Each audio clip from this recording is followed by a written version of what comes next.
Salam aleykum dostlar. Bugün sizlere Bakı online oyununda yeni güncellemeler hakkında danışacağım. Bu güncellemede hem FPS ayarları, yeni tasarımlar mövcuddur.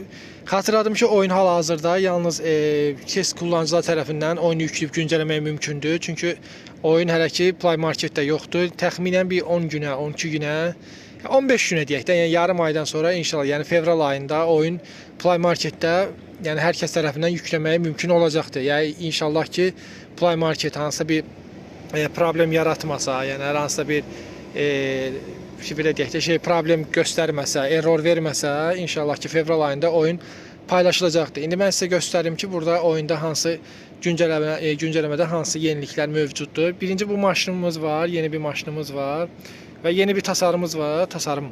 Əvvəl bilirsiniz burada aşağıda Play online offline yazılırdı. İndi burada sağ tərəfdə Play'a basırsınız. Buradan İstəsəz online seçə bilərsiniz, istəsəz offline seçə bilərsiniz. Buradan offline-ı mən seçirəm. Və göz burada, bax FPS ayarlarını buradan istəsəz seçə bilərsiniz. Məsələn 30 FPS. Yaxın yenə buradan basaq. Yox, bura deyil idi. Pauza düyməsinə. Burada məsələn 60 FPS. 60 FPS-ə baxın, yəni çox axıcı bir oyun olur. Çox axıcı ha, yəni 60 FPS çox ləzzətlidir. İstəsəz 90 FPS də var. Yəni 60 FPS məncə yetərlidir. Yəni çox da 90 FPS-ə ehtiyac yoxdur. Hələ ki videomuz bu qədər idi. İndi inşallah yeni güncəlləmələr gəldikcə yeni videolar çəkəcəm və sizlər üçün yeni videolar paylaşacağım.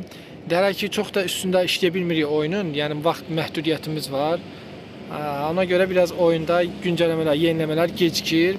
İndi hələ ki bu FPS sistemi yalnızca offline tərəfində var, online tərəfində yoxdur.